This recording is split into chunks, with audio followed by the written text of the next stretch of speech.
Essa é a nossa aula de teoria da literatura. Ela é sobre um texto de Isa, problemas da teoria da literatura atual, ou da teoria literária atual, agora eu não lembro, né? O imaginário e os conceitos-chave de época.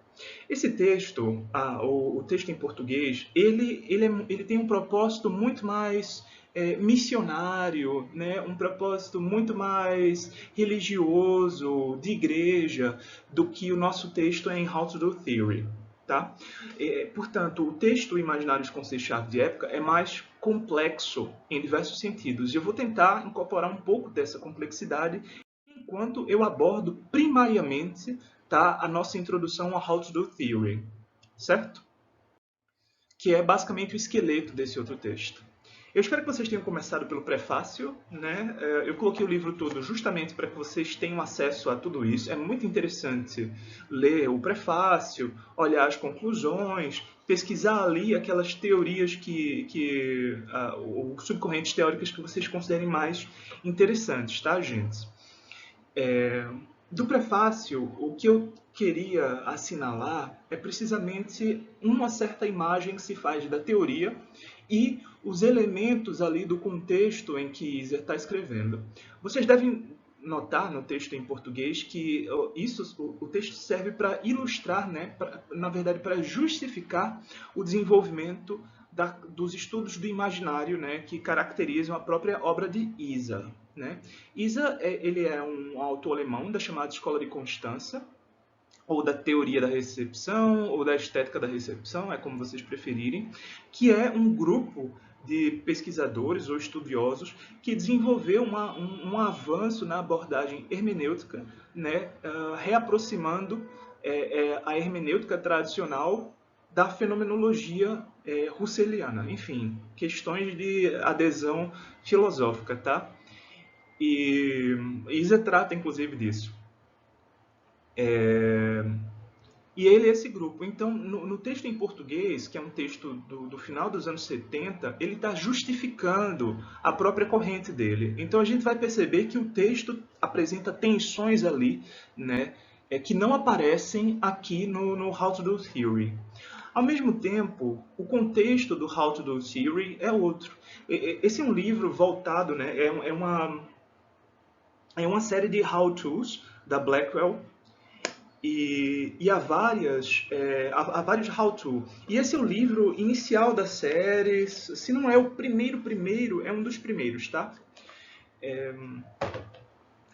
E ele adota uma perspectiva muito mais didática e menos engajada com a própria ideia do imaginário como sendo a solução para os problemas da teoria da literatura, né? Problemas da teoria da literatura. E aí ele chega ao imaginário porque o imaginário seria, né, uma das soluções. Pelo menos até que outra pessoa aparecesse para dizer, ó, o imaginário tem limites, né? Como ele vai colocar.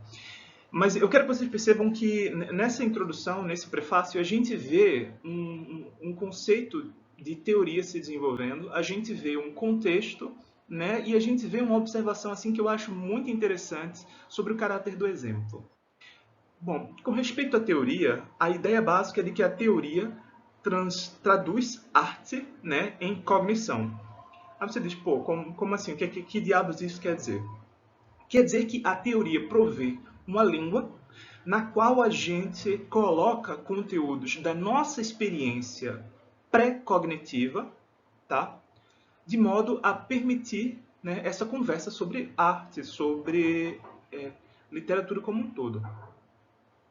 Ele diz, a teoria traduz arte em cognição para a qual é preciso um andaime, né, ou um tablado. Esse tablado, esse andaime, esse suporte, né, é uma premissa que serve para apoiar as demais estruturas, né, que vão ter dentro de uma teoria uma função. Essa linguagem assim ultra complexa da coisa, mas é basicamente o seguinte: quando a gente desenvolve um conceito, quando a gente tem uma definição, quando a gente tem, por exemplo, o herói, né, a categoria analítica do herói, do protagonista, a gente tem uma premissa. Tá? A gente tem a palavra herói, mas a gente sabe que o herói, em outra linguagem teórica, é um actante. Certo? Portanto, é algo no texto que está exercendo a função. Então, eu posso ter uma narrativa sobre uma xícara de café que vai ao mercado, e essa xícara de café que vai ao mercado, né, sendo protagonista, vai executar certas funções. Ela pode nem ser, né, ativa no processo de construção. De repente é uma xícara que está sendo carregada, eu não personifiquei. Ela acaba indo, né, ao mercado porque ela foi carregada por outra pessoa. De qualquer modo, esses nomes, né, protagonista, actante, herói, todos eles são construções de definições, né, assentes sobre uma premissa que recorta o objeto. Né? Isa diz também, com respeito a isso da premissa, que toda teoria se funda no uso de metáforas, mas a gente já vai chegar lá, tá? De qualquer modo, ele diz estruturas que servem a uma particular função, cujo preenchimento, né, é organizado através de específicos modos de operação. É sobre isso o livro, é sobre isso a introdução. Tá? A introdução vai tentar mostrar, isso aqui é o núcleo duro do que ele vai expor. Mas é interessante também pensar essa coisa do contexto. Né? Enquanto ali nos problemas da teoria literária atual dos anos 70, ele está formulando uma resposta, aqui nesse contexto ele está juntando as forças da teoria, por assim dizer, contra os anti-teoria. Então ele faz essa observação. Né? Alguns leitores podem se perguntar ou imaginar por que é que não há ou pouco há menções ao estruturalismo, mal há, né, menções ao estruturalismo, pós-estruturalismo, pós-modernismo e intertextualidade no livro. Né? São fenômenos importantes, mas não são teorias. Porque o que Isa está chamando de teoria é precisamente esse processo, essas definições, essas categorias bem recortadas para aplicação, enquanto esses ismos eles podem ter inspirado, eles podem ter determinado objetivos, eles podem ter dado inclinações argumentativas, mas eles não são, né, corpos teóricos bem definidos. Então, são movimentos, preocupações, conceitos. Né?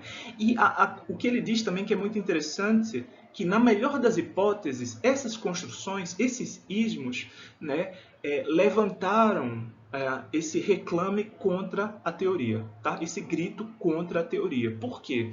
Porque a gente tem a impressão de que a teoria, ela corta, reduz os objetos. E ela faz isso mesmo. Para que você tenha uma teoria, você tem um determinado conceito do que é essa obra, do que é o objeto literário ou objeto de estudo, né?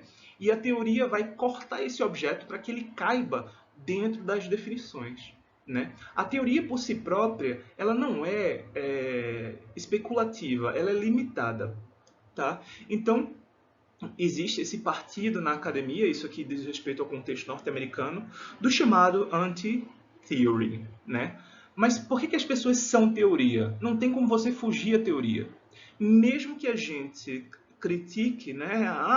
Esse cara aí, isso aí é tudo, ele tá lendo Adorno demais e tá vomitando Adorno aí, isso aí é a aplicação de tananã. A gente até diz, isso é teoria aplicada, né? Teoria aplicada é a teoria que usa as coisas para ilustrar a própria teoria.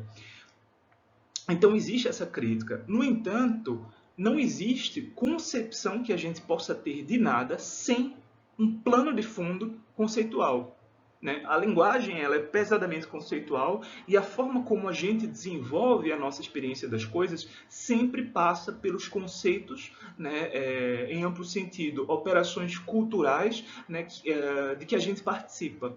Portanto, em alguma medida, não é possível antiteoria. Antiteoria é só uma forma vagabunda de teoria recalcada. Tá? É um conservadorismo, né, idiota. De qualquer modo, a gente percebe, trata-se de não sair enfiando teoria em tudo. E aí a gente percebe bem, né, que existe um princípio de respeito aos textos que a teoria, por vezes, desrespeita e com intenção, muitas vezes. Né?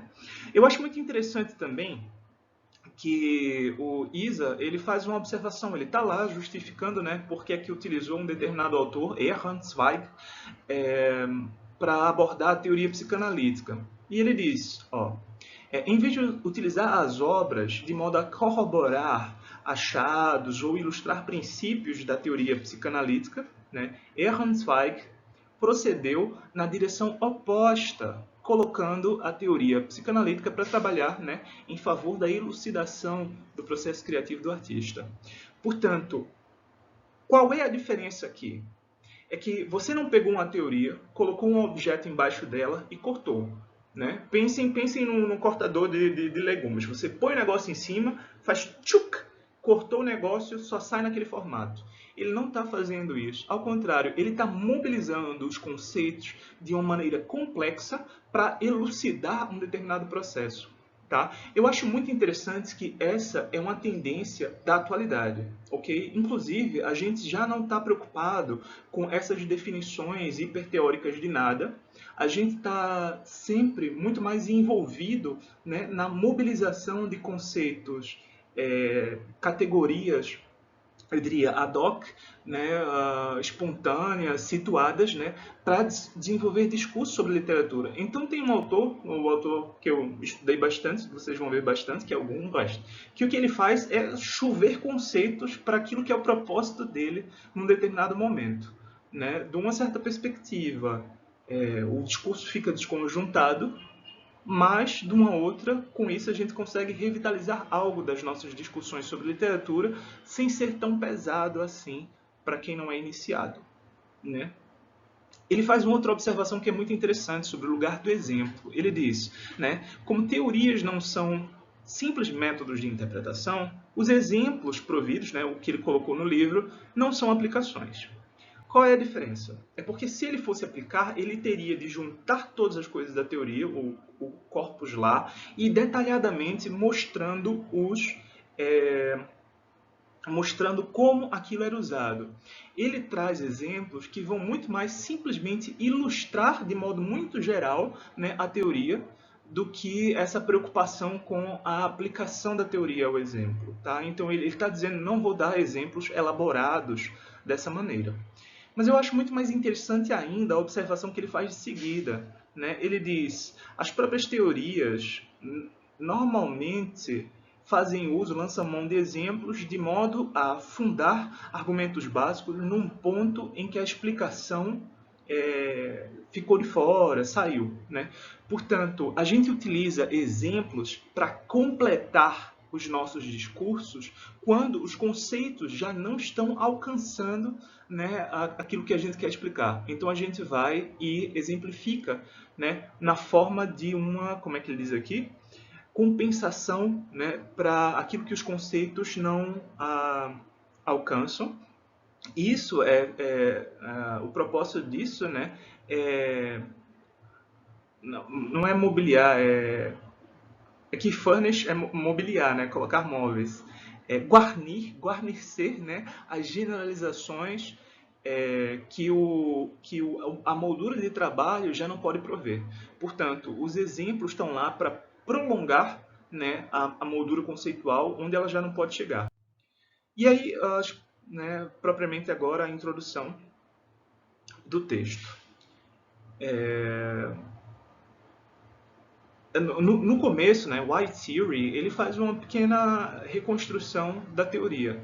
Ele vai dizer, né, a teoria ela surge num ponto da história da crítica em que há a substituição da poética aristotélica pela estética filosófica no limiar do século XIX. Né? Esse limiar do século XIX ele é objeto de estudo também e profundíssimo, né, entre os historiadores alemães. Tá? No limiar do século XIX, a gente conheceu mudanças sociais que têm reverberações políticas, né, e que configuram o mundo atual. No entanto, o que a gente tem de notar é que essas instituições elas adotam nomes velhos para coisas novas. Tá? Então, pensem a palavra república. A república é um conceito da antiguidade, né, que se refere à manutenção da coisa comum. Então você poderia ter uma coisa comum, mas que era gerida por um tirano, certo? Que era gerida pelo César, por exemplo. De qualquer modo, literatura, para mim, é um desses conceitos que se formula aí no final do século. Na verdade, a literatura propriamente é um pouco depois dessa virada, né? Mas a ideia de poesia, por exemplo, é um desses conceitos novos para coisas velhas. né? Existe poesia na antiguidade, ela tem um determinado modo de funcionamento que não é o mesmo que o funcionamento atual. Então, né, enfim, para mim é preciso sempre historicizar as categorias.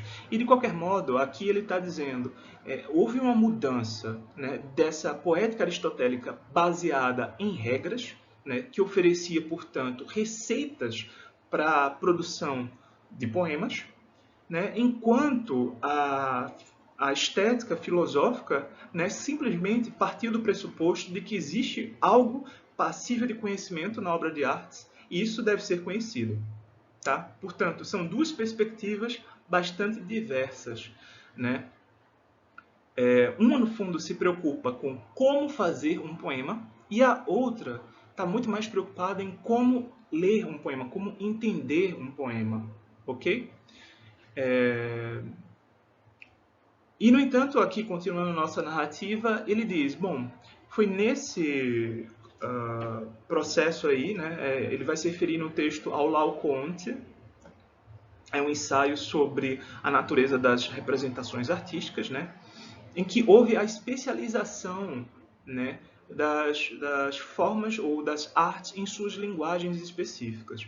Portanto, quando a gente olha, né, para a poesia, a gente tem certas características que não são passíveis de tradução ou transposição para um outro meio, como a pintura. A pintura é uma arte que lida com cores, né, com o espaço visual. A gente fala das artes plásticas porque elas vão ter certas características em comum. Né? E não são o mesmo meio que a linguagem. A linguagem, de uma certa perspectiva, ela está mais próxima à música. Né? Ela diz respeito à temporalidade, ela é a articulação de sintagmas que são reiterados. Quando a gente tem uma música, a gente tem sempre, né, as mesmas notas, elas são definidas com base na frequência das vibrações dos sons. Né? Portanto, a gente vai ter uma sintaxe que é passível de reconstrução, né, específica e que tem realização no tempo. Portanto, passou a haver essa especialização das artes, tá? E que ela não é conhecida como tal antes desse período, do período burguês romântico da arte, tá? O mundo moderno da arte, dos conceitos de literatura, é o mundo do romantismo numa versão bem decadente, na real. Né? Portanto, quando a gente volta para autores, músicos, artistas do século XVI, a gente pode estar seguro de que os propósitos deles com aquilo que eles estavam fazendo é outro que não os nossos com os objetos que a gente hoje está fruindo. Né? De qualquer modo, uma outra coisa muito interessante que Isa nota é que a emergência da estética filosófica está ligada também a uma certa ontologia da arte. O que é? A ideia de que o ser da arte em si é dotado de uma essência própria. Tá? Portanto, imaginem que existe uma coisa chamada arte, né? Algo que é arte, que se manifesta de formas diversas nos objetos que a gente predica como artísticos. Portanto, existe a literatura e a literatura é uma espécie de arte, essa arte, né, usando o meio da linguagem. Tá? E a pintura é a mesma arte utilizando o meio pictórico espacial. E por aí vai. Né? Portanto, para que você coloque a arte dentro desse sistema de considerações, né, em que existe um conhecimento e tal, tem vários pressupostos que vão produzindo novas abstrações, né, e permitindo a especulação sobre essas coisas que surgiram. Tá? No entanto, o que o Weiser nota e pontua de maneira muito interessante é que a teoria da literatura nasce como um afastamento relativamente aos princípios da estética filosófica. Tá? Ele nota que a estética, né, se torna, né, concebendo a arte como sendo manifestada nos diversos produtos, a estética se torna no estudo da representação que concebe a arte como um meio para a aparição da verdade. né? Isso aqui é uma colocação do sistema hegeliano. O belo é a aparição sensível da ideia. A ideia é o termo nuclear, certo, do pensamento hegeliano e também para outros autores alemães pós-kantianos, né? Por isso a gente chama de idealismo, né? Ou a filosofia idealista, né, alemã. Então, a ideia seria algo que se realiza, né, por meio dessa representação. E aí a gente tem variações disso, né? O Gadamer, ele coloca Adorno como sendo um desses, por assim dizer, pós-idealistas, né, que olha para a obra de arte como um lugar em que algum tipo de verdade aparece, né? Portanto, se torna estudo da representação. Eu particularmente considero essa leitura muito pobre, muito pobre de Adorno, tá? Simplifica tudo. Fora, é claro, a própria aparição de algo numa obra de arte, né? Toda obra de arte, tudo que existe é um documento das condições em que foi gerado. Isso é uma perspectiva histórica, é a premissa histórica da qual a gente não pode fugir. Isso para Iser também é válido, tá?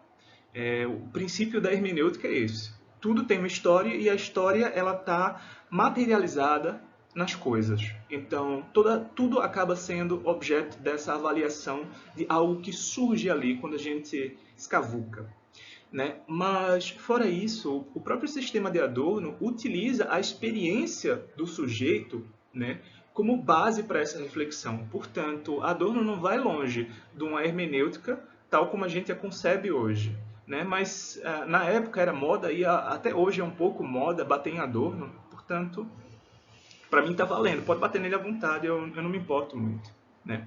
Mas é engraçado que Isa, né, quando ele diz, a estética não está preocupada com a própria obra de arte, está preocupada com uma outra coisa, né, para a qual a arte serve, na verdade, como um indicador.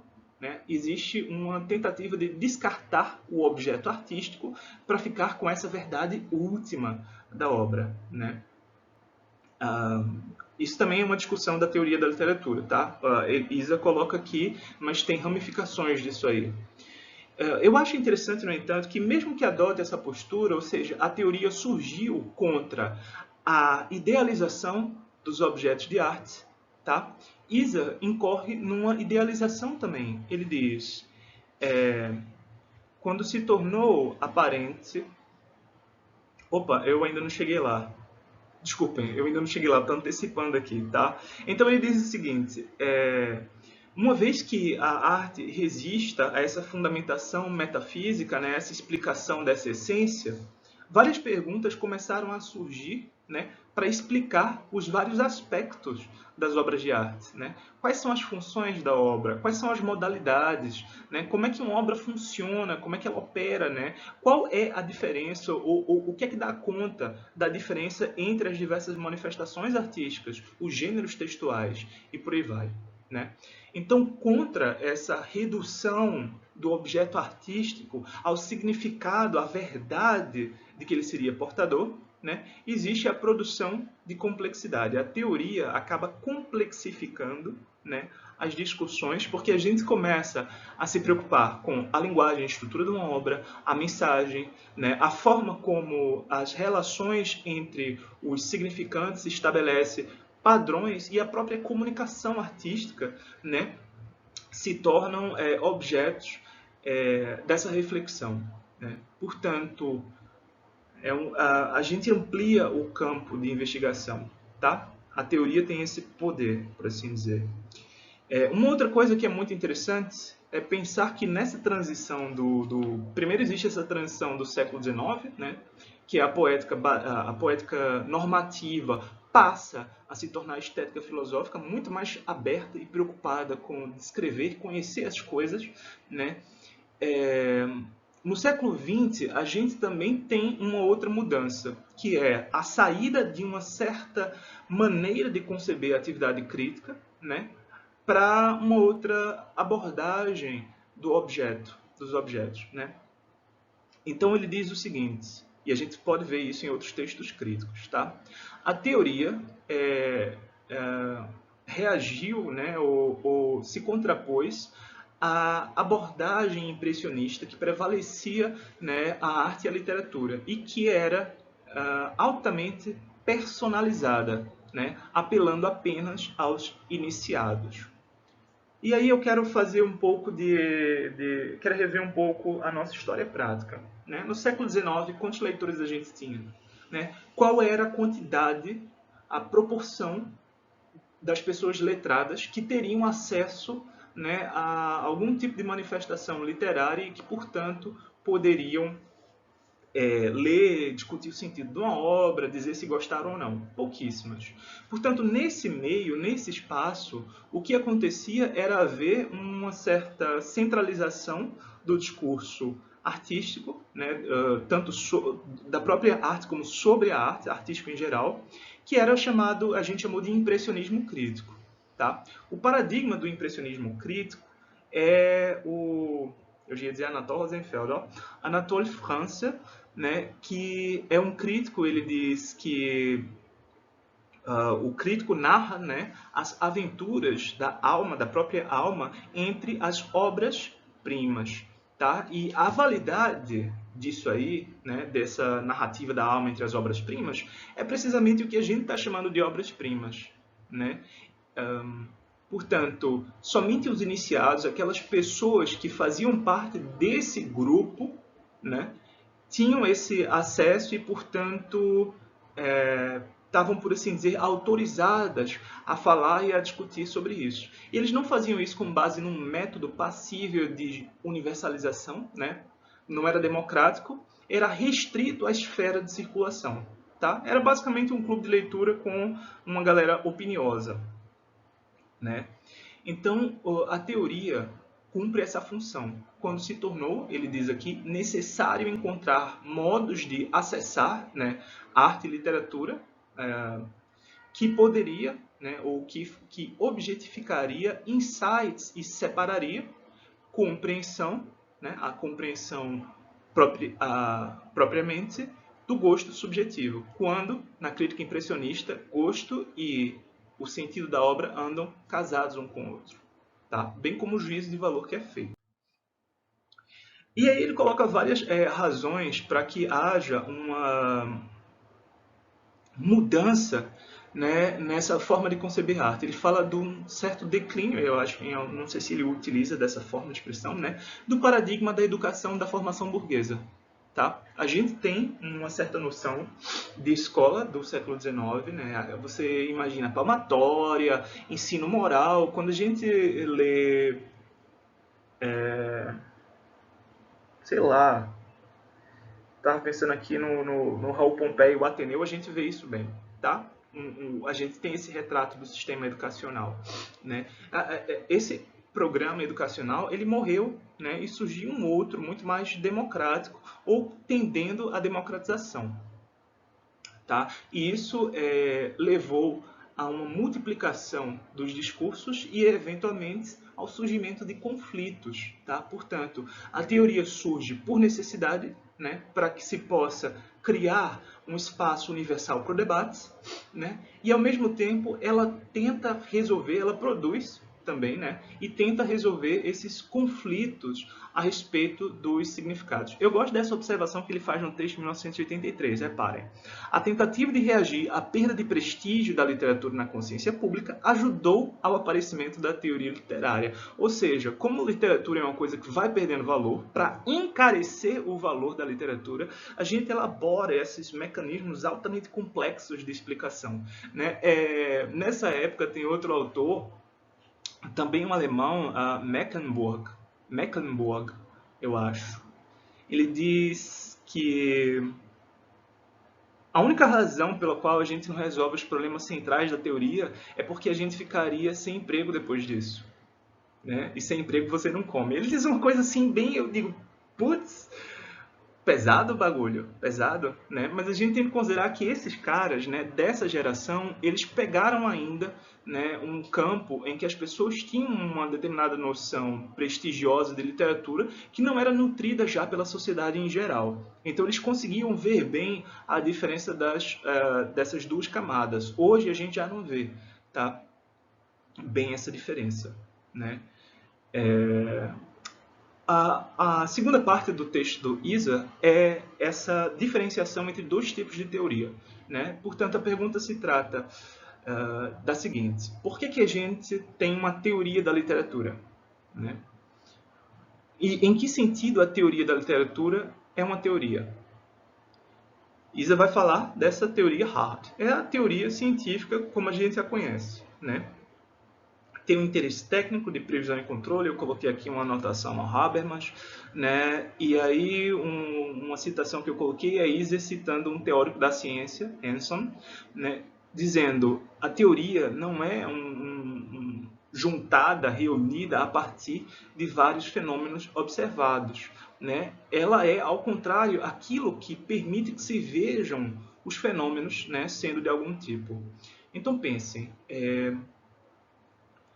há certos fenômenos que a gente naturaliza, tá? Por exemplo, a gente pensa no som como um fenômeno, mas a vibração é algo que a gente observa e mensura através de aparelhos científicos. É claro que a gente sente a vibração, a gente põe a mão aqui na garganta, vai vibrar, tal, tal, tal. Mas a gente só mensura isso utilizando aparelhos, né? Portanto, a teoria é aquilo que vai estar no cerne, né, do surgimento de algum mecanismo que permita a observação desse fenômeno em sua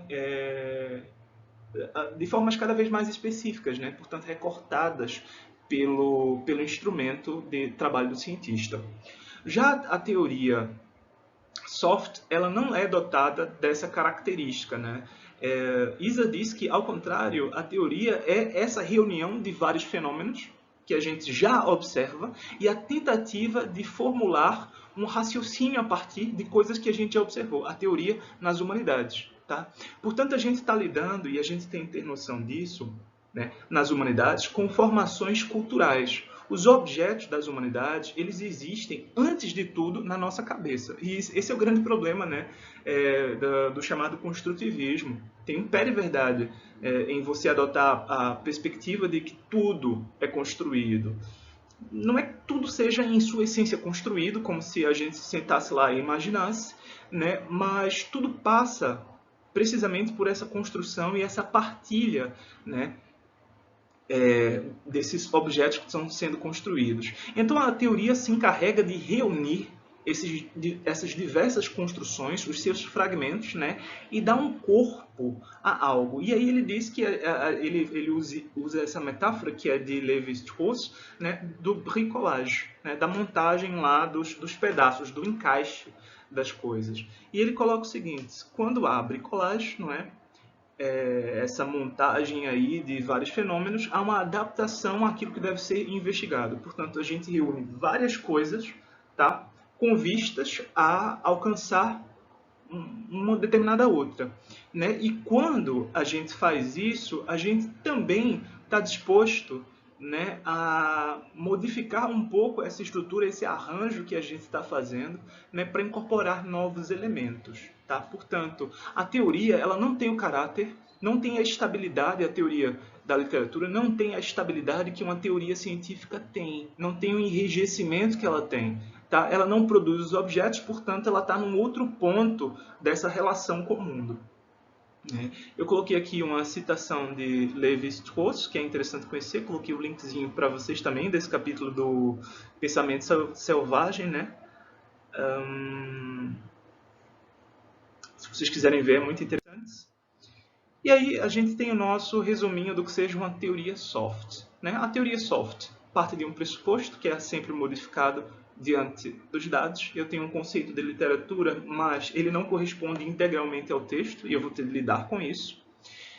Isa diz que um dos elementos de uma teoria é que a coerência dela é fundada numa metáfora ou num conceito aberto. E aí ele diz, esse conceito aberto ele é marcado por equivocidade. Né? O que é um equívoco? Equívoco não é um erro. Equívoco, né, diz respeito à palavra voz, né, e equi, que é igual. Portanto, equivocidade é uma espécie de... é como dizer ambiguidade. Né? É uma ambiguidade. tem as duas vozes ali, tem uma contradição. E aí ele diz, né, uma equivocidade com base em referências conflitantes. Portanto, só há disputa dentro das teorias, só há interpretação também da teoria, porque existe essa relativa plasticidade, até indiferenciação, tá, dos nossos conceitos. Volatilidade seria a melhor expressão para isso, tá? Os nossos conceitos, eles são voláteis. Depois ele continua. A teoria da literatura, ela não é, como a teoria científica, verificável. Quer dizer que você não pode mensurar a adequação entre a colocação teórica e o objeto, em última instância. De algum modo, o objeto vai sempre, né, na aplicação correta, né, se adaptar àquilo que está sendo colocado. Tá? Então a gente precisa muitas vezes lutar contra, né, as inércias desse processo. Como olhando teoricamente para aquele objeto, ele sempre vai ceder em alguma medida, como é que eu coloco a teoria para trabalhar em favor dele? Tá? Esse é um outro princípio que a gente adota, e não o princípio, né, da falseabilidade de Karl Popper. Vocês podem... É muito interessante vocês estudarem isso, né? Porque é como a gente diferencia o conhecimento das ciências humanas do conhecimento científico, né? O conhecimento nas ciências humanas, ele não pode ser simplesmente refutado e, uma vez refutado, descartado. Ele tem outra dinâmica, né? Ele segue a dinâmica do discurso, dos interesses, como Iser vai colocar, né? Depois, Iser também observa que a teoria soft tende sempre à multiplicidade, porque são várias premissas, objetivos, recortes, resultados esperados que diferenciam teorias. Tá? Não existe a palavra final sobre nada disso, né? O que vai existir são interesses diversos. Nisso eu queria notar que ele já adotou uma outra perspectiva completamente distinta. Né? Aqui, as teorias surgem como... A teoria surge como resultado, cada teoria surge como resultado de uma incompletude das teorias anteriores relativamente à capacidade explicativa ou à sua aplicabilidade às obras, né? Às obras de arte, aos objetos em geral. Enquanto a teoria científica,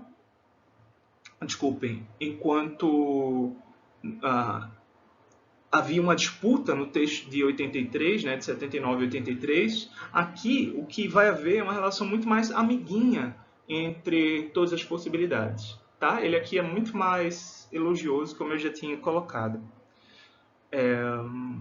Ele diz também algo que é muito interessante. As humanidades não são uma empresa, né, uma ação, uma tentativa, um empreendimento de resolução de problemas.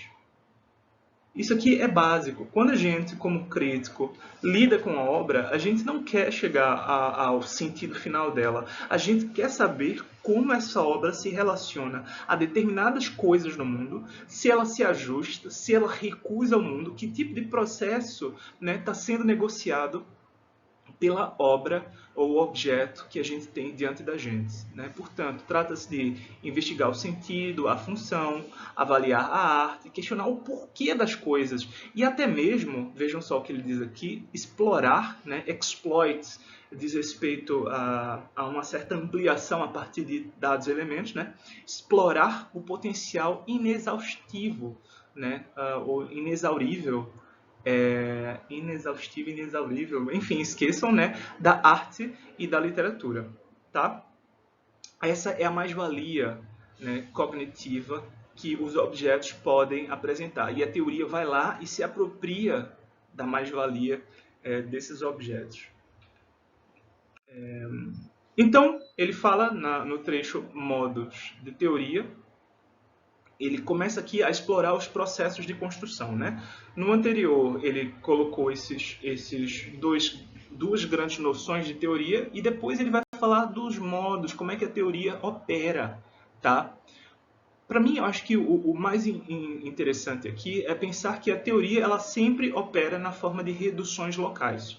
A gente tem uma determinada obra e uma teoria ela sempre faz um recorte dessa obra. Tá? A obra existe antes do recorte, isso é óbvio, mas a forma como a gente perspectiva, né, especificamente aquilo, ela é sempre talhada por um conceito, uma premissa, um preconceito. Tá? A hermenêutica gadameriana coloca aqui a ideia de preconcepção, tá? Preconceito. Então, a gente sempre, né, faz esse recorte, essa redução local. Depois, é o que eu vinha falando aqui da relação entre as diversas teorias. Né? No livro didático, ele vai colocar que quaisquer aspectos, né, que uma das teorias, dos conceitos, né, falhem em cobrir, né, recobrir, vão mais frequentemente do que não ser assumidos por outra abordagem, né, que vai, claro, ser submetida às próprias restrições e assim sucessivamente ad infinitum, né, ao infinito. Então, eu tenho um recorte, faço um recorte de um texto, eu quero lê-lo de tal modo. Né? Esse é o sentido da relação entre esses dois personagens. E outra pessoa, um outro crítico diz, mas o livro, infelizmente, não se esgota, né? Infelizmente para você, não se esgota na relação entre esses dois personagens. Para que você entenda os usos dessa obra, você tem de entender a recepção do público. Tá? Você tem de entender como o público da época se relacionou a essas representações. Ou você tem de restaurar as categorias. Né? E aí outra pessoa diz, tá, tudo bem, você está dando essa perspectiva histórica a respeito da relação entre esses dois personagens, uma coisa vai encapsulando a outra, né, gente? Mas você não está vendo o dispositivo mais amplo em que essas relações funcionam. Portanto, tal personagem é a representação, a manifestação de um determinado quadro, conflito, tensão social existente, né, que está sendo representada aí. Aqui no texto em inglês, no texto novo, né, ele é muito mais condescendente com a relação entre as teorias. Né? Enquanto no texto em português, ele fala de uma relação reativa, tá? Uma reação relativa. Quando o método chega a um certo limite, né, quando ele se esgota, surgem outras necessidades que provocam novas teorias. E aí ele diz, mas no fim das contas, essa variedade toda permite que a gente experiencie, né, aqui eu estou lendo o texto em inglês, aqui embaixo, né, experienciem a incognoscibilidade última da arte. Né? E aí isso é a ilustração da aporia estética. Como a obra de arte, ela, no fim das contas, é incognoscível, ela está constantemente solicitando a nossa compreensão, sem nunca permitir o fechamento da compreensão.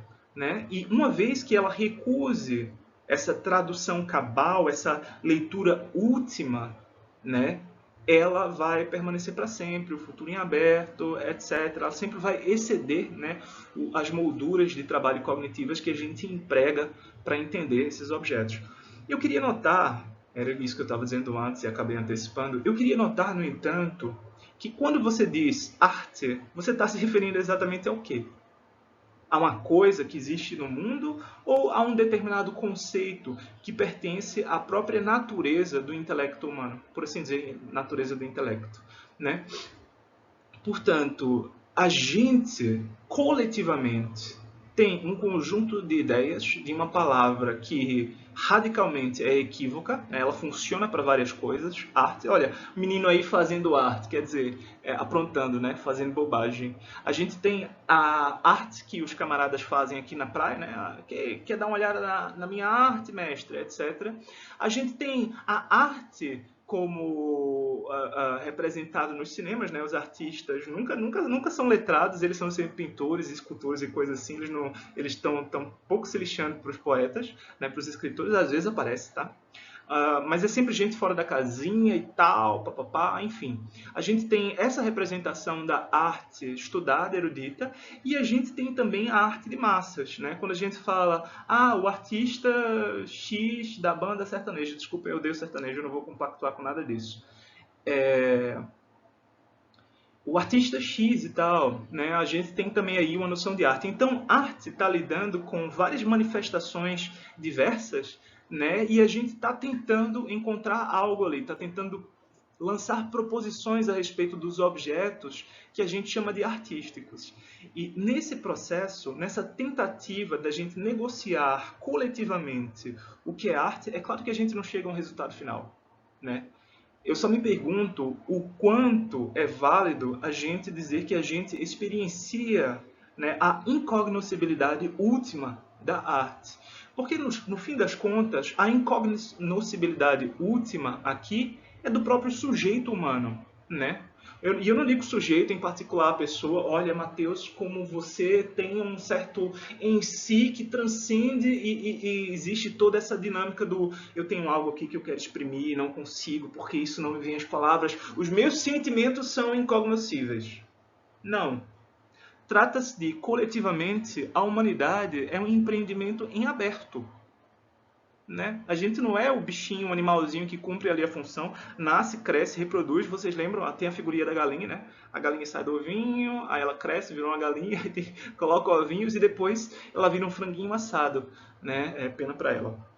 Nasce, cresce, reproduz e morre. O ser humano não nasce, cresce, reproduz e morre. A gente acidentalmente faz isso. Acidentalmente porque não pertence à forma como a gente se refere a gente mesmo, né? Para a gente, essas funções elas são ou inevitáveis ou secundárias.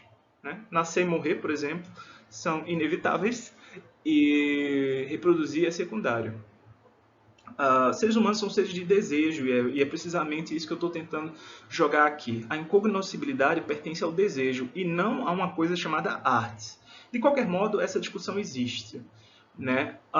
Isa oferece ele faz um retrato da dinâmica das relações entre as premissas, tá? Da teoria. Né? Ele pode dizer as premissas em arte, né? As premissas que a gente adota para recortar o objeto são tentativas. As premissas para a concepção podem ser prescritivas. Por exemplo, eu posso dizer que um poema é um apanhado de palavras. Né?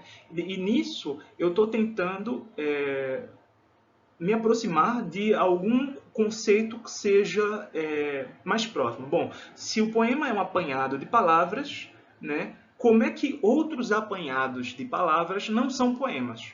E assim a gente vai, através de tentativas sucessivas ou exploratórias, né, se aproximando, refinando tudo isso, tá? Essa noção.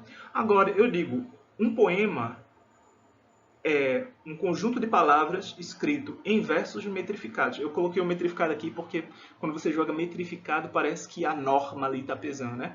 Um poema é um texto, né? Um poema é um conjunto de palavras disposto em versos numa página.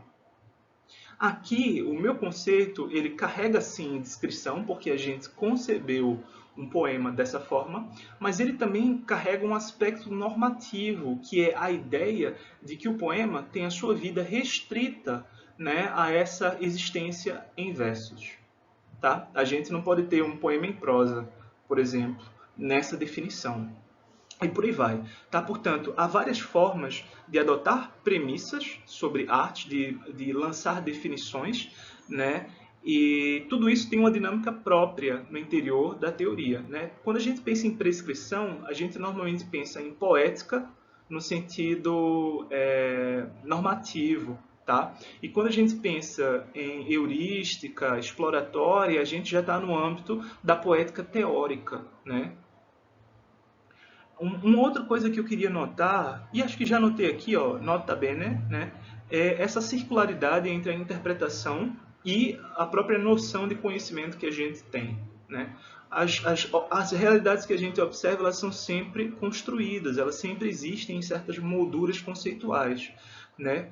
Então, quando a gente elucida esses objetos que a gente já concebeu, a gente sempre tende a adotar uma instância segundo a qual as coisas devem ser como elas são, ou que podem ser de outro jeito. Então, Isa coloca aqui vários tipos, várias dinâmicas, né, com que as premissas se dão, mas, na verdade, quando, em última instância, a gente tem sempre, né, uma tentativa de explorar e abrir as nossas ideias e outra de restringir, de cortar, de limitar as nossas ideias e as coisas ao nosso redor. Tá, gente? De qualquer modo, a ideia da circularidade aqui é que sempre existe um ir e vir que permite a complexificação das nossas observações. Tá? A gente vai se aproximando da coisa através de tentativa e erro, através de pergunta e resposta, como vocês preferirem. Finalmente, a gente tem, né, os nossos conceitos-chave de época. Eu vou começar pelos três que ele dá: né? Estrutura, função e comunicação. Não se preocupem, parece que eu passo assim por cima dos slides. Os slides vão estar disponíveis para vocês lerem, mas vocês devem ter acompanhado isso já no texto, né? Estrutura, função e comunicação. Como eu já antecipei aqui, existe uma incompletude intrínseca a cada um desses macro recortes, né? Eu posso olhar para uma obra em termos de sua estrutura, posso dizer ela tem as formas tais, isso é um poema em versos, o herói é uma categoria analítica atinente à estrutura de um texto narrativo, ou eu posso pensar da perspectiva da função, que usos, né, esse poema tem, o que é que a pessoa que escreveu queria, por exemplo.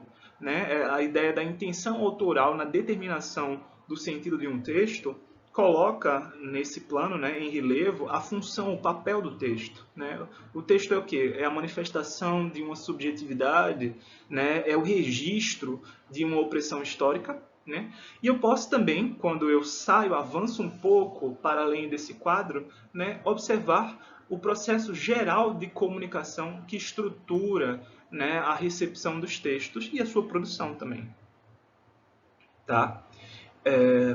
Daqui eu acho interessante pensar, logo na página 9, na forma como a teoria ela se liga às outras disciplinas. Tá? A gente sempre vai ter uma premissa, macro premissa, um macro recorte, um conceito-chave, estrutura, função, comunicação, né? E a gente sempre vai utilizar de outros métodos, de outros saberes para justificar a construção da nossa teoria. Tá? Uma vez que a gente tenha abandonado o campo da especulação filosófica, né, de partir de princípios do sistema e deduzir as nossas considerações por meio desses conceitos do próprio sistema, né, quando Hegel diz, voltando, o belo é a aparição sensível da ideia. Cada termo desses se encerra, se enquadra dentro de um sistema em que eu tenho o sensível oposto ao inteligível, ou, em outras palavras, suprassensível, aquilo que está em cima do sensível, né, além do sensível. Eu tenho a aparição, tá, que é uma categoria central a esse texto, a estética, né, ele já lança mão dos conceitos que Hegel vinha desenvolvendo na fenomenologia do espírito, né, e aparição é precisamente fenômeno, tá? Da ideia. Enfim, tudo ali está dentro dessa moldura e desse sistema, a gente deduz os outros fenômenos. Né?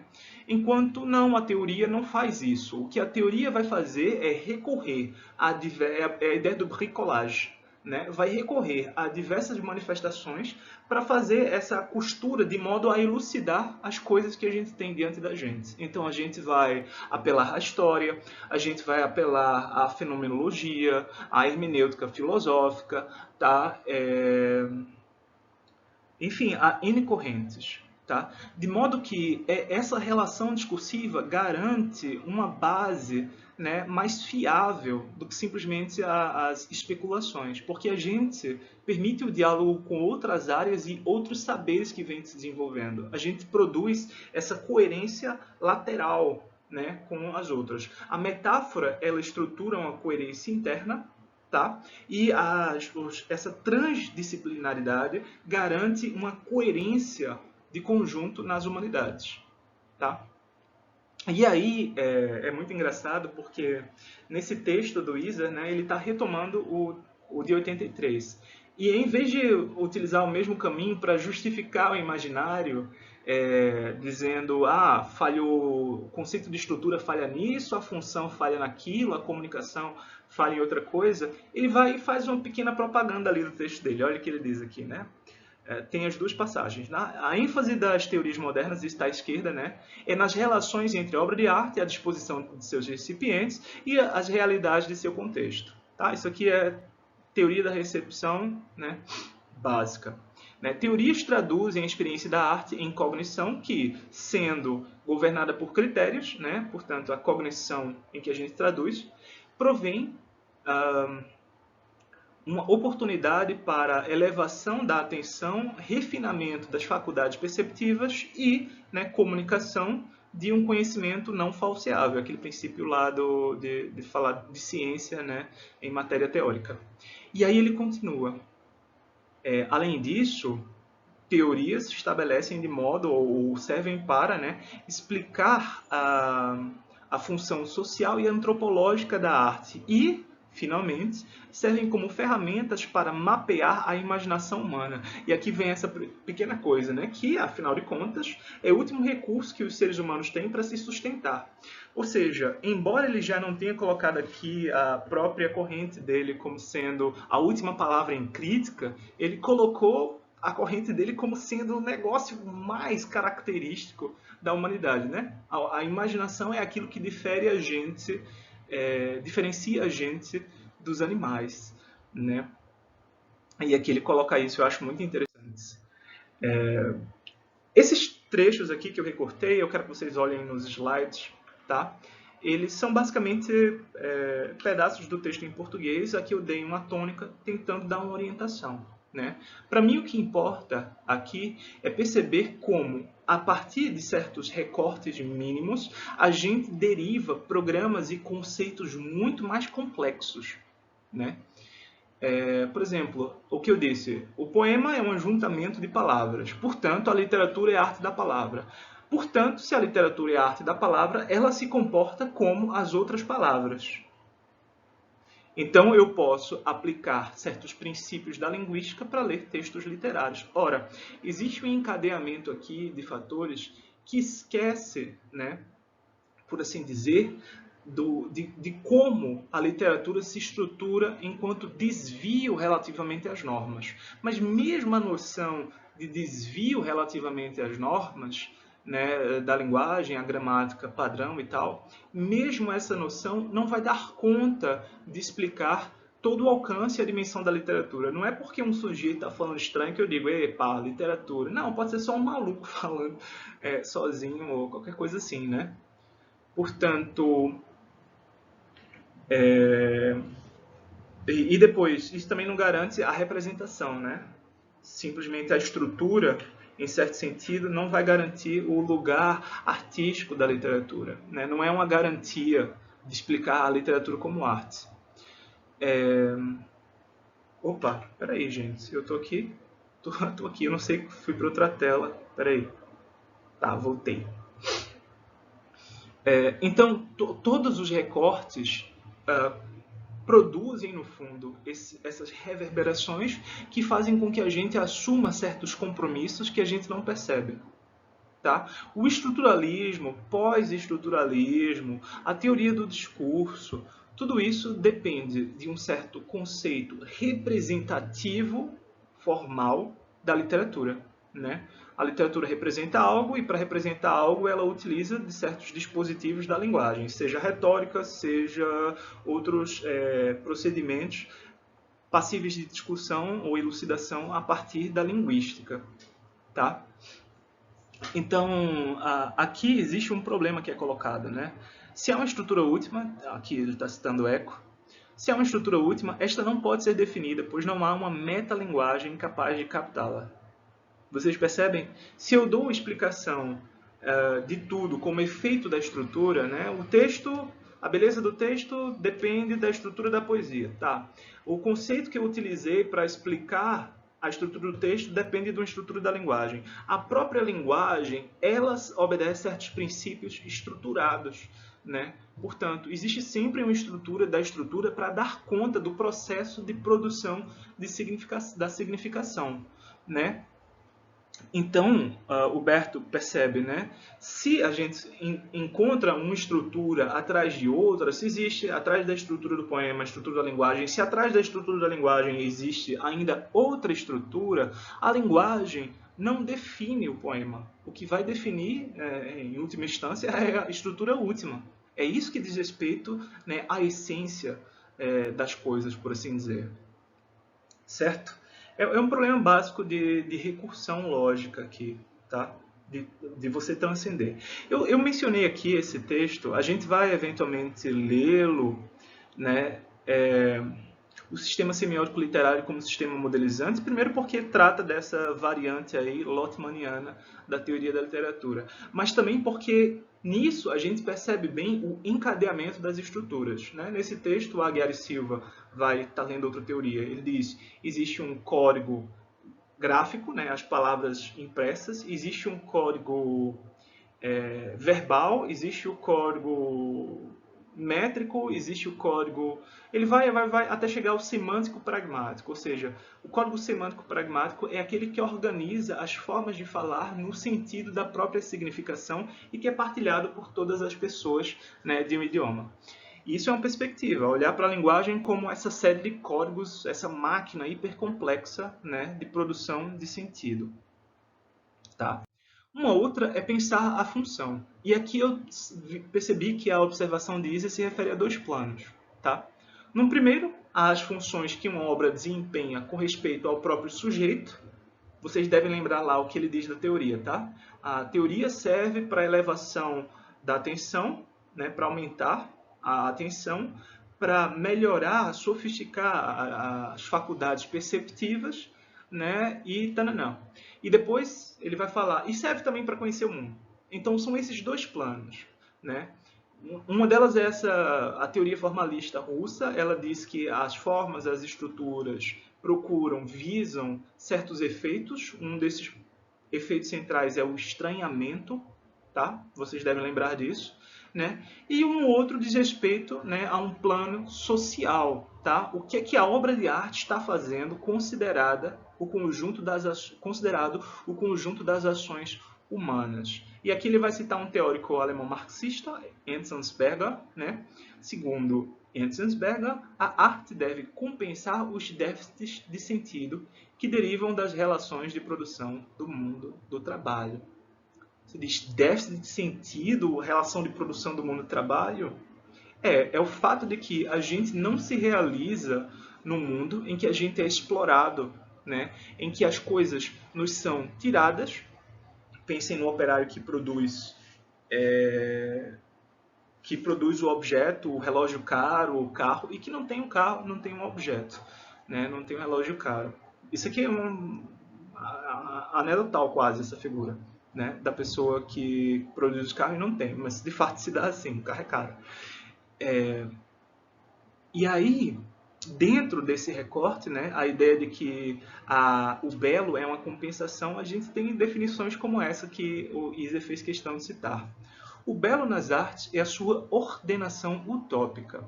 Ele possui a mesma estrutura que a relação de sentido realmente realizada entre o indivíduo e a sociedade, determinada, né, por sua produção.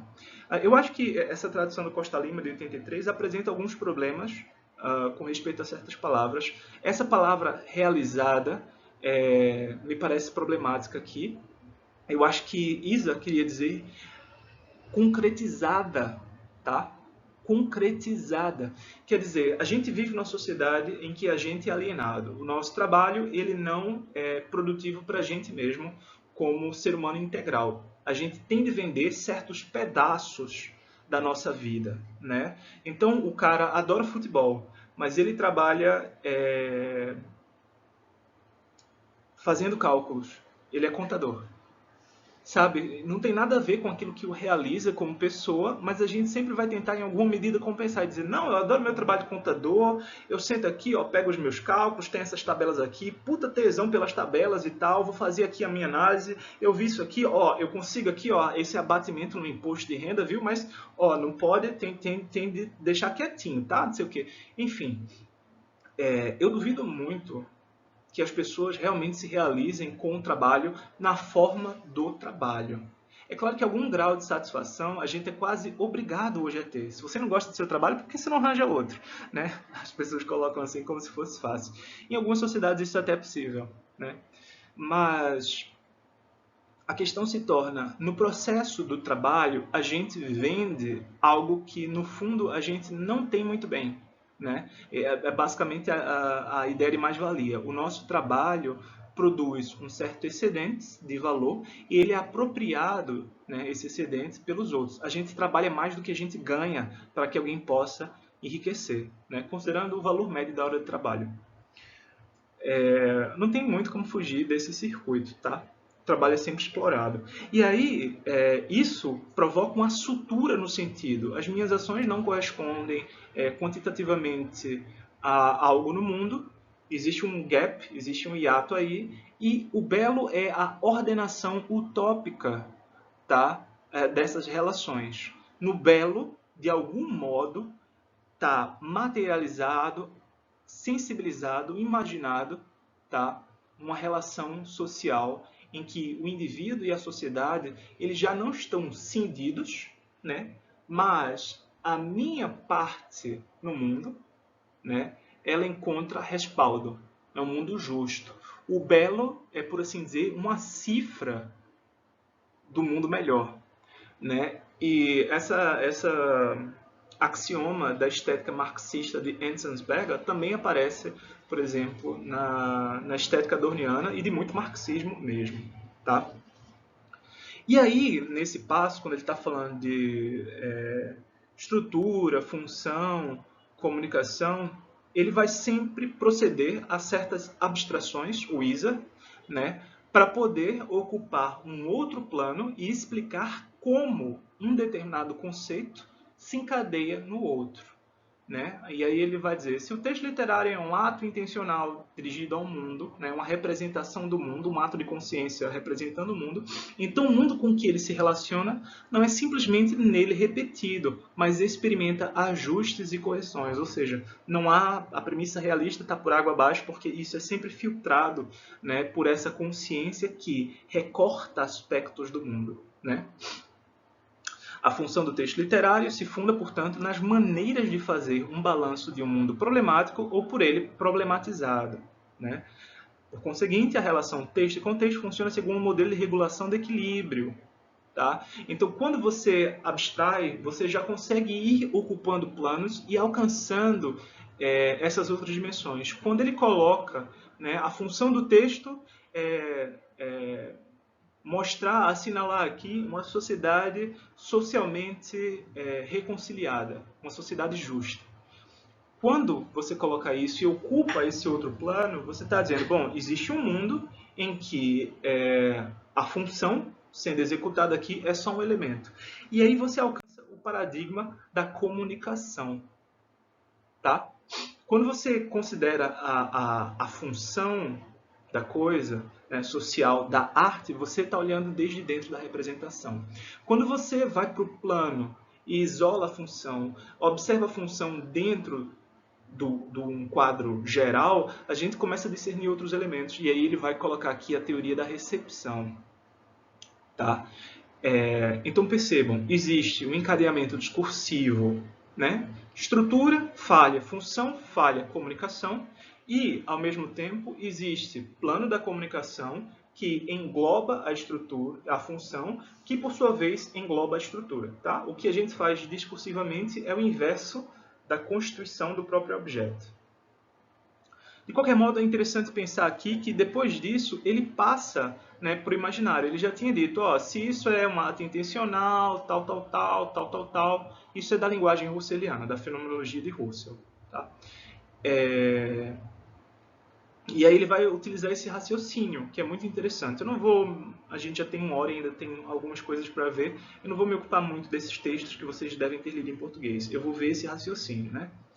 Só que o fato de que se possa compreender o horizonte final da obra da perspectiva de sua construção, 2, da perspectiva de sua função e, por fim, 3, de sua experiência, cria a dúvida se a dimensão semântica é, de fato, a última do texto literário.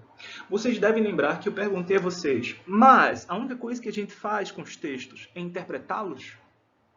É ler um texto, é dizer o sentido que o autor pretendia era tal. Não, o sentido que a estrutura propicia é tal. No jogo dos significantes, o significado do texto é anular, questionar o próprio processo de significação. Bom, A significação não é o final. A significação, né, é um dos muitos recortes que a gente pode fazer e que a teoria da literatura privilegia na construção discursiva, né? A teoria da literatura é uma forma de negociar a identidade dos processos culturais e a cultura em geral solicita do professor, do pesquisador, que a gente lide com essas representações. Então a gente coloca a literatura no campo do sentido, do significado, porque existe uma demanda por isso, né? Mas o sentido, ele não define toda a discussão sobre literatura, tá?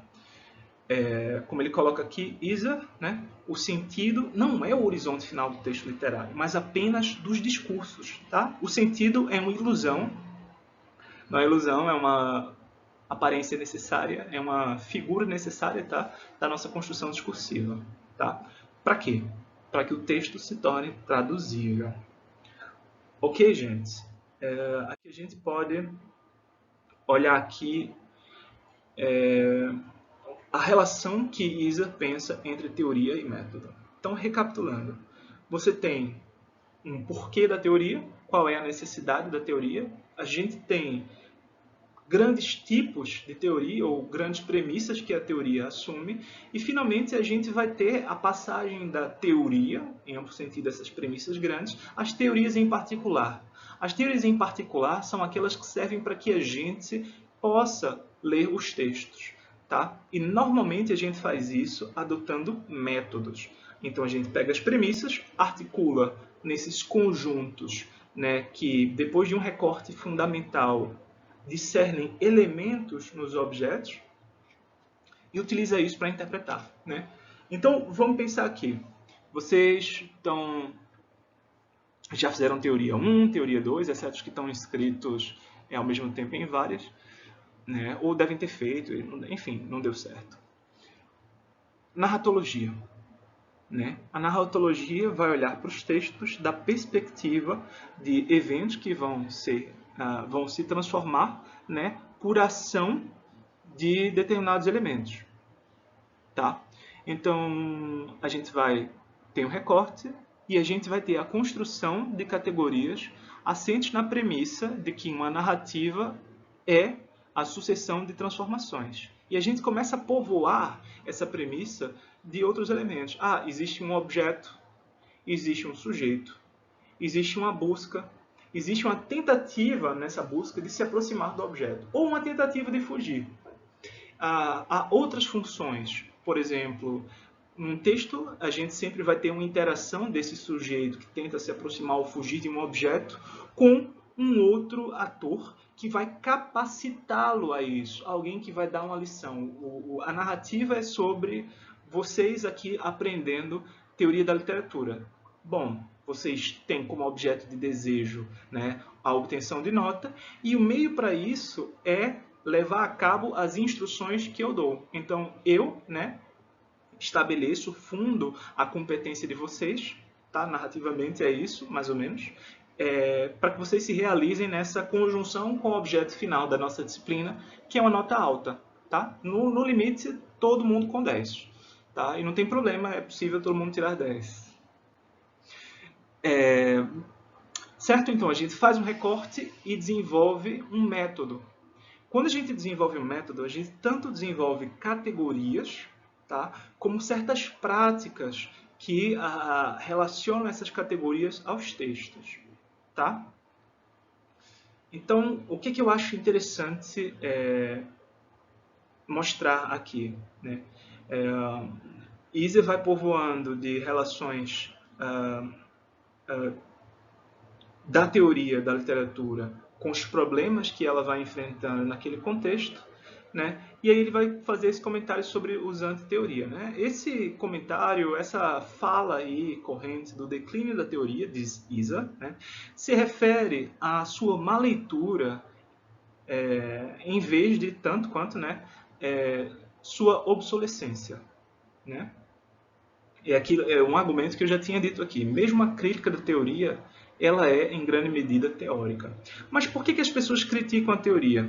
Porque a teoria, ela tem sempre de fazer abstrações, né, que vão recortar o texto em algum sentido, né? Ela vai abstrair esses particulares e vai postular um certo lugar vazio que pode ser preenchido por diversas manifestações distintas, né? Existe uma equivalência geral. Existe algo que é comum a Aquiles, que é comum a Pedro Bala, que é comum a Neo Augusto, que é comum a Bolsonaro.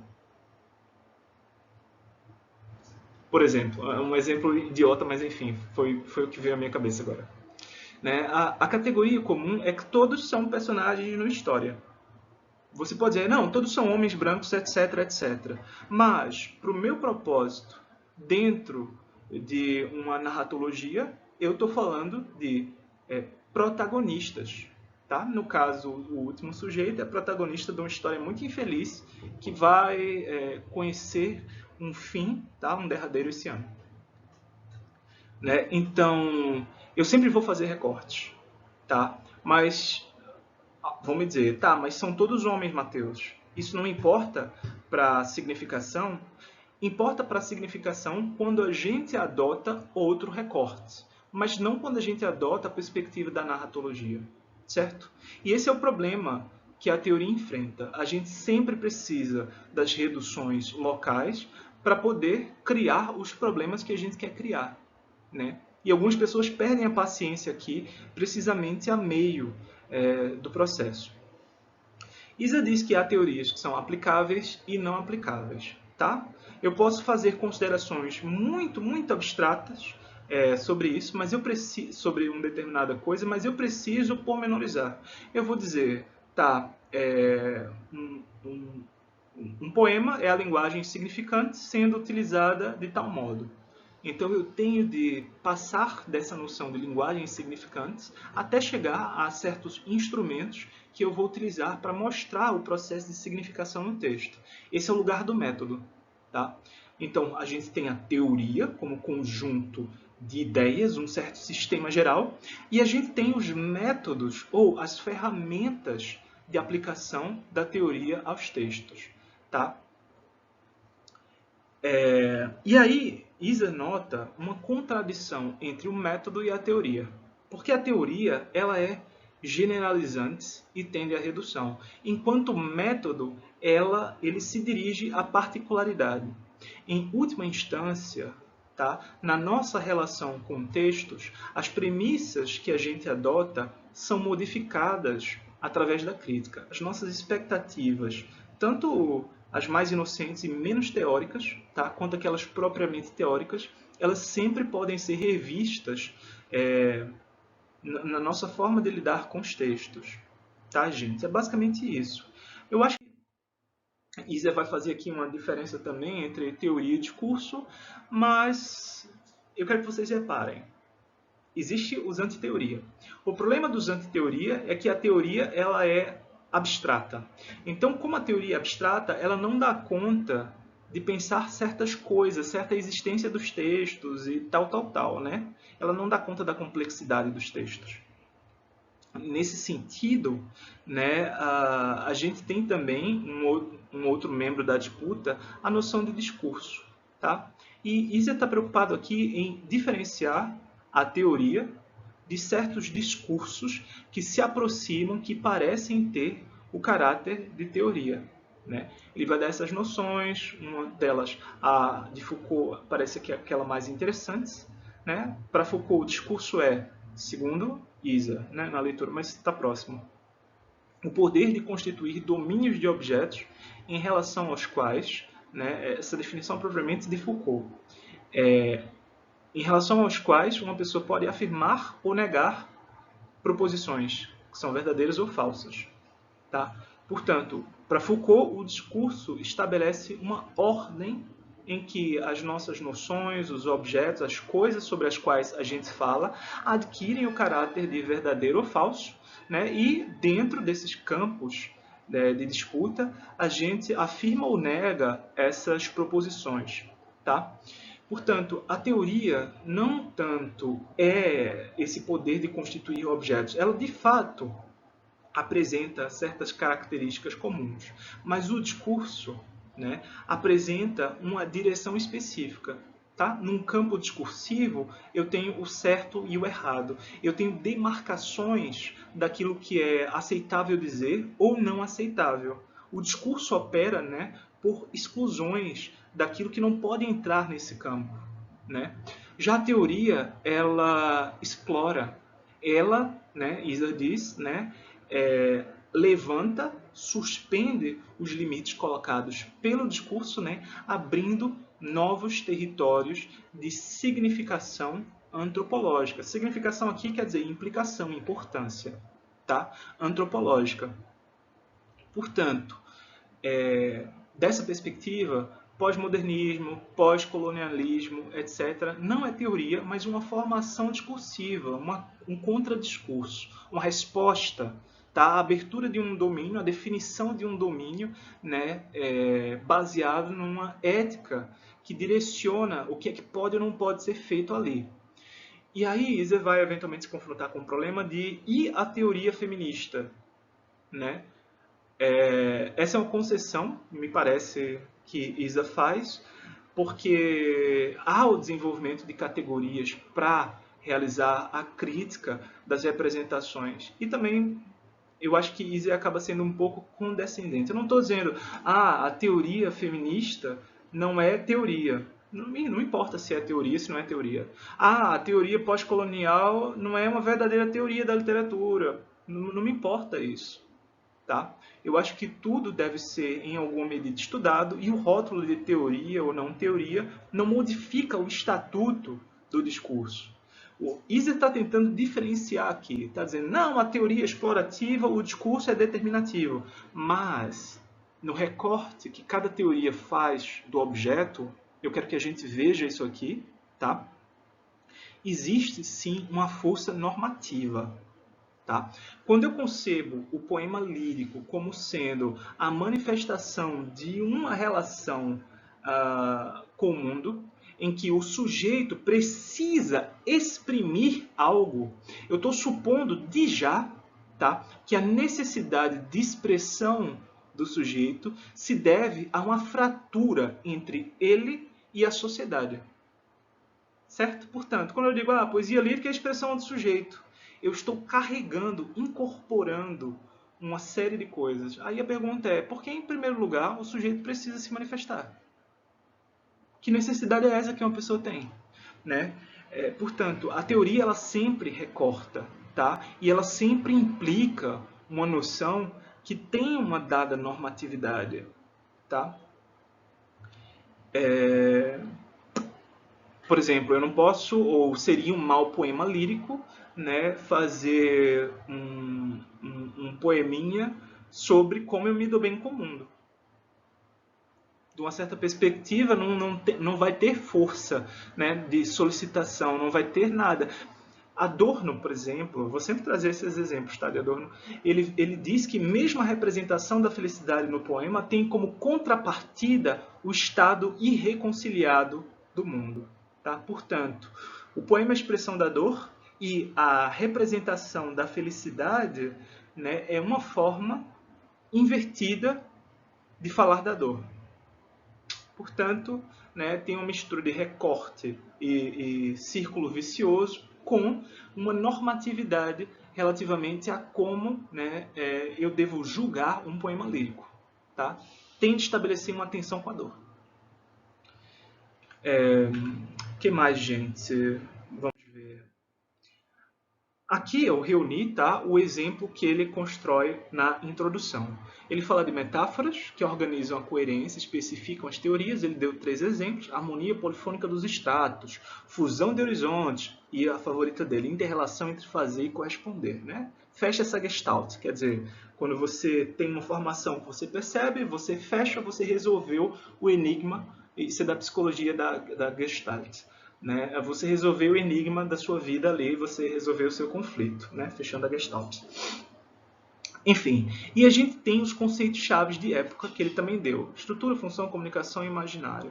Eu tentei explicar aqui, colocar nesse quadro, né, a lógica básica de como aquilo está se articulando. Portanto, articulem assim, ó, a fenomenologia visa o modo de existência da obra, refletindo a premissa materializada numa metáfora, né, de modo descritivo. Portanto, as metáforas se realizam em premissas descritivas, né, para a fenomenologia. O que é a abordagem fenomenológica?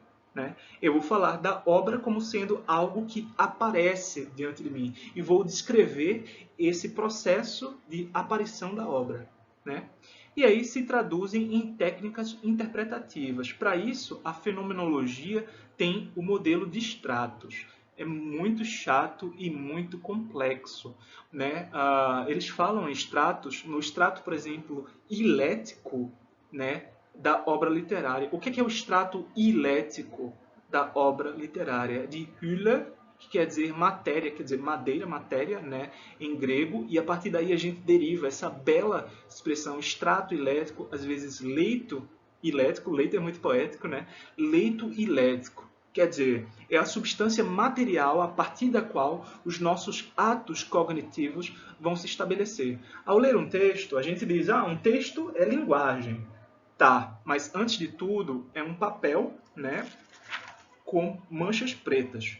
Então, como é que a gente passa dessas manchas pretas até a emoção, a comoção, até a irresolução se traiu ou não traiu? Né? Trata-se disso, ok, gente? Então a gente desenvolve o método. Isso é um resumo que eu coloquei aqui. Eu coloquei tabelinhas aqui, né? Coloquei uma imagem geral da teoria construída por Iser. A teoria é descritiva, ela não é normativa. Ela tem a norma, para mim, como eu leio teoria, implícita, tá? Ou ela tem uma força normativa, mas ela não é primariamente normativa. Para Iser, a teoria ela é específica porque ela faz um recorte e não generalizante. No entanto, ela faz uso de procedimentos de abstração. Tá? É sempre bom pensar que esse autor, não existe papa na teoria, né? Então a gente pode sempre negociar a nossa relação. A teoria ela é analítica, esse é o ponto mais acertado. A teoria desenvolve categorias para análise.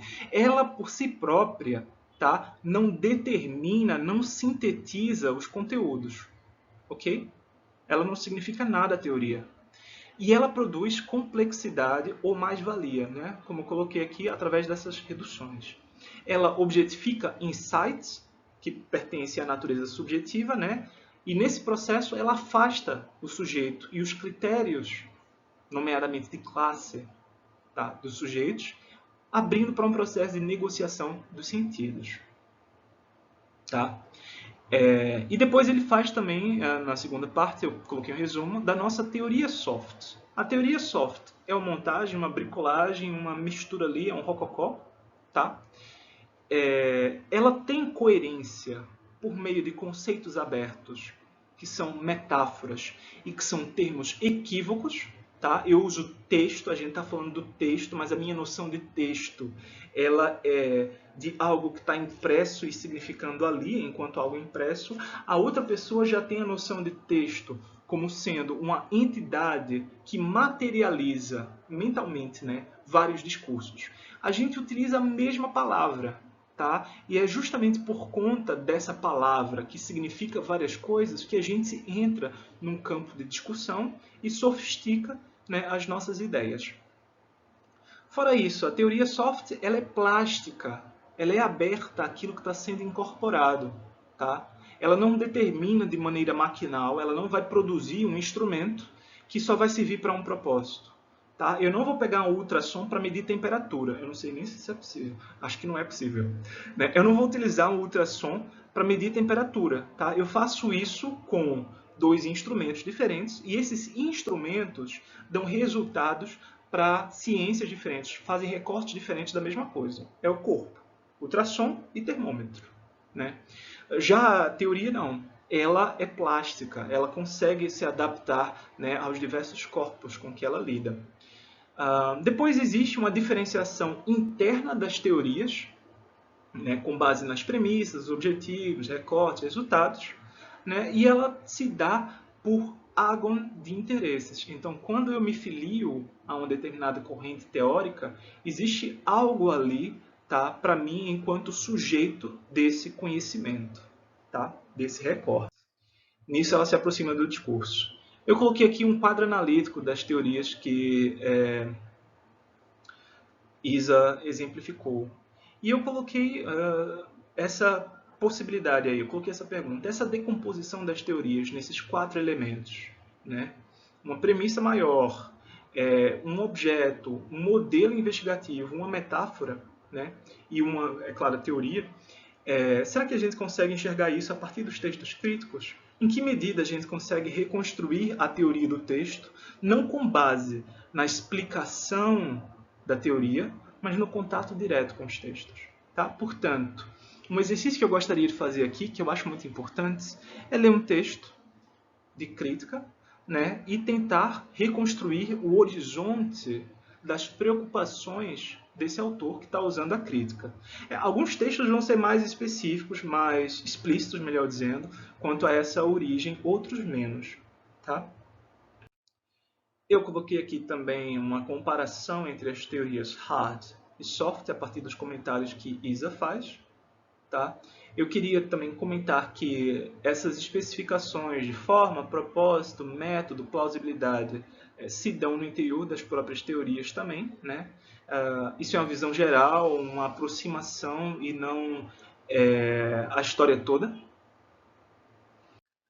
E uma visão geral. Tá? Isso aqui são as reflexões finais do Isa no How to Do Theory, em que ele mostra que todas essas correntes que ele aborda têm sempre uma determinada premissa, né, e postulam uma função. Eu não me preocupei em fazer resumo de todos os capítulos disso aqui, tá, gente? Vocês podem utilizar os capítulos como forem interessantes para vocês, se vocês quiserem trabalhar com isso. Tá? Aqui fica esse resumo para que vocês possam nutrir o interesse por alguma dessas correntes, algum desses modelos, e ir lá pescar no ISA, diretamente, melhor, nos autores das teorias, tá? nos pensadores desses conjuntos. Vocês vão lá e pesquisam. Né? Eu tenho interesse pela semiótica. Por quê? Porque a semiótica concebe o texto literário como sendo um processo linguístico, como os outros, todos, né? Mas em que há uma violação da própria linguagem. E eu quero pensar isso. Tá? Quero pensar que efeito existe, e por aí vai. Né? Não, eu gosto da teoria marxista porque coloca a obra de arte como parte de uma certa praxis, né, um certo conjunto de ações que transformam o mundo em algum sentido. Então, mesmo quando o artista ele é antimarxista e reacionário, eu posso ainda encontrar um certo aspecto de verdade moral, prática, tá, transformativa ali. Ok? Eu coloquei aqui um quadrinho com Habermas, né, mostrando também uma diferença. Tá? Enquanto Isa atua sobre esse binômio soft-hard, Habermas ele vai conduzir esse estudo nos anos 70, inclusive, eu acho, tá? Falando de 3 grandes tipos de teoria. Uma instrumental, a técnico-científica, a hard de Isa, uma prática, um interesse que tem um interesse prático, vai ser a hermenêutica. A hermenêutica é fundamento de todas as ciências humanas, porque a gente se revela na academia como sujeitos de um desejo que a gente sempre está interpretando e reinterpretando o mundo à luz desse desejar. Né? E a teoria também pode ser emancipatória, segundo Habermas. Tá? De uma certa perspectiva, uma teoria ela é emancipatória porque, em primeiro lugar, ela é histórico-hermenêutica, né? Mas ela dá um giro nessa recuperação histórica e hermenêutica e se preocupa com mobilizar os saberes, né, num determinado sentido. Então, uma forma simplificada de pensar é a ciência ela sabe algo, ela estabelece os dados. Né? Um saber prático visa lidar com certas situações. Então a gente sabe como essas situações se dão e sabe como contornar ou mediar essas situações. Mas mais radical seria, da perspectiva habermasiana, um saber por quê. Né? Por que as coisas se dão como elas se dão? E aqui a gente está no campo da ação prática.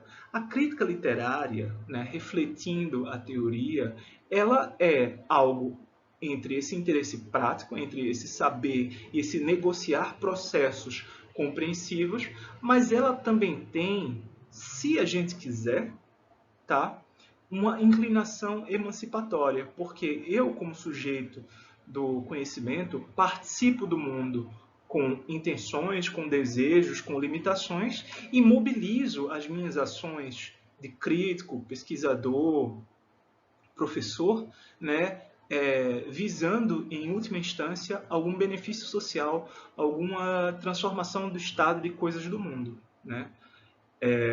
Outras pessoas estudam literatura só por ser literatura. Ok, gente? Muito obrigado pela atenção de vocês. Esse slide, os slides todos, eu quero colocar ali, mas eu peço, por favor, mantenham entre nós os nossos slides. Tá? Inclusive, eu acho que vou bloquear. Aí vocês consultam os slides lá, tal, na tela, porque estão na tela. Vocês não vão imprimir os slides, vão? Consultam lá na tela, tá? Entrando no coisa. Isso de baixar arquivos é muito old school. Computação em nuvem é característico da geração de vocês. Vocês têm que se apegar a isso. Tá bom? Muito obrigado pela atenção de vocês, gente. Eu ainda vou fazer outro vídeo hoje explicando como são os trabalhos. E eu gostaria que vocês vissem também. Se não hoje mesmo, noutra ocasião. Tá bom? Muito obrigado. Tchau, tchau.